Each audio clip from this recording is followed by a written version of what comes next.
Bueno, vamos a meternos de lleno en la arquitectura de algo que, seamos sinceros, conocemos de primera mano: la decepción. Todos la hemos sentido. Es esa sensación amarga, ¿no? Ese nudo en el estómago cuando la realidad simplemente decide ignorar el guión que habíamos escrito para ella. Y justo esa, es la pregunta clave que vamos a explorar. A ver, ¿es un fallo de la realidad o es un tema de nuestra propia programación interna? ¿Hay algo más de fondo en todo esto? La idea aquí es desarmar la maquinaria que hay detrás de esta experiencia, desde el cableado de nuestro cerebro hasta lo que ya nos decía la filosofía hace siglos. El corazón del problema se puede ver perfectamente aquí, en lo que podríamos llamar el abismo de la expectativa. De un lado está el futuro que nos imaginamos, que construimos en la mente. Del otro, lo que de verdad termina pasando. Y la decepción, pues no es más que el vértigo que uno siente al asomarse a ese precipicio. Para entender por qué ese abismo duele tanto, primero tenemos que ir al hardware, a la neurobiología. O sea, ¿qué está pasando exactamente dentro del cráneo cuando el universo, de repente, nos cambia los planes? Y aquí hay un concepto que es fundamental: el error de predicción de recompensa. Resulta que nuestro cerebro no es un simple espectador de la vida. No, es una máquina de hacer predicciones que constantemente está apostando sobre el futuro para mantenernos a salvo. La decepción a nivel neuronal es básicamente el cerebro gritando: ¡alerta, cálculo incorrecto! Ahora, lo más fascinante es cómo la dopamina, que solemos llamar la molécula del placer, maneja todo esto. Hay 3 escenarios. Si la realidad supera nuestras expectativas, ¡boom!, el cerebro nos da un shot de dopamina. Se siente increíble. Si la realidad es justo como la esperábamos, la dopamina ni se inmuta. Y por eso a veces conseguir lo que queríamos se siente un poco vacío, ¿no? Pero cuando la realidad es peor, el cerebro corta el flujo de dopamina en seco. Esa pausa, ese silencio químico, esa es la sensación física de estar decepcionado.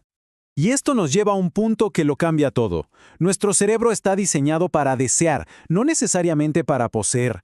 La dopamina no es tanto la molécula del placer, sino la de la motivación. Toda la emoción, todo el impulso químico está en la persecución, mucho más que en la captura. Y esto se vuelve increíblemente intenso en nuestras relaciones. El dolor de un corazón roto no es solo una metáfora. Neurológicamente activa las mismas zonas del cerebro que el dolor físico y, de hecho, provoca un síndrome de abstinencia de nuestros opioides internos.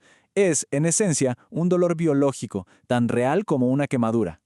Muy bien, dejemos por un momento el hardware del cerebro para pasar al software de la mente, porque sí, la biología nos da la base, pero es nuestra psicología, nuestra historia de vida, la que escribe el código que define cómo reaccionamos ante esa brecha entre lo que esperamos y lo que pasa. Aquí, por ejemplo, tenemos 2 estrategias totalmente opuestas, que muchas veces se forjan en la infancia.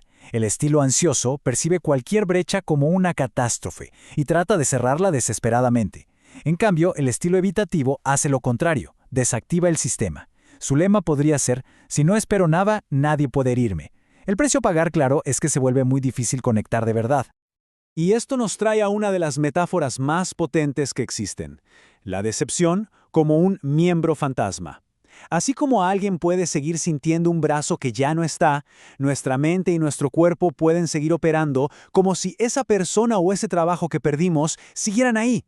El dolor que se siente es esa fricción, ese choque constante entre el mapa mental que teníamos y el territorio real del presente. Pero ojo, esta lucha no es para nada nueva. La ciencia moderna nos da el cómo funciona la decepción, pero la filosofía lleva milenios explorando el por qué y, más importante, el qué hacemos al respecto. Vamos a ver cómo los grandes pensadores han intentado navegar este abismo. Schopenhauer tenía una visión, digamos, directa y brutalmente precisa. Para él, la vida es un péndulo. El dolor es el deseo que no se cumple. Pero cuando por fin lo cumplimos, no encontramos la felicidad, encontramos el aburrimiento, que nos empuja a desear otra cosa. Así que la satisfacción es solo una pausa muy breve entre 2 tipos de sufrimiento. Nietzsche nos lanza una solución radicalmente opuesta. En lugar de renunciar al deseo, él propone el amor fati, el amor al destino. Y no se trata de aceptar lo que pasa con resignación, sino de amarlo, de querer que haya sido exactamente así. Si uno puede llegar a amar su propia decepción como parte de su historia, el abismo simplemente se disuelve. Los estoicos, por su parte, ponían el foco en otro lugar, en nuestro juicio. No es el hecho en sí, perder un trabajo, por ejemplo, lo que causa dolor, sino la historia que uno se cuenta sobre ese hecho. Esto significa que soy un fracaso. La clave estoica es aprender a separar el evento de la interpretación que le agregamos. Ok, ya vimos la neurobiología, la psicología y la filosofía. Ahora, vamos a unirlo todo.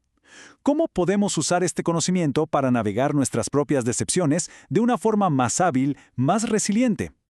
Aquí va una rutina diaria que integra un poco de todo. Por la mañana, la premeditación estoica. Visualizar qué podría salir mal para que, si pasa, el shock sea menor.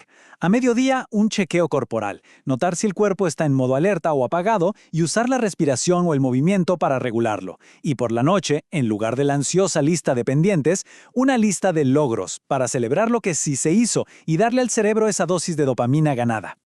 Y esta tabla lo resume de forma brillante. Nos muestra cómo diferentes disciplinas describen la misma experiencia humana, solo que con lenguajes distintos. Por ejemplo, ese vacío que se siente después de conseguir algo. Para un neurocientífico es el ciclo de la dopamina, para un psicólogo, la adaptación hedónica, y para un filósofo es el péndulo de Schopenhauer. Todas las flechas apuntan a la misma verdad. Y con esto cerramos. Quizás hemos estado enfocando el problema de manera equivocada. En lugar de una guerra constante por eliminar esa brecha entre lo que queremos y lo que tenemos, ¿qué pasaría si el objetivo fuera otro? Y si se tratara de aprender a vivir en ese espacio, a navegarlo con flexibilidad, con resiliencia y quizás incluso encontrar un nuevo tipo de libertad en la propia incertidumbre.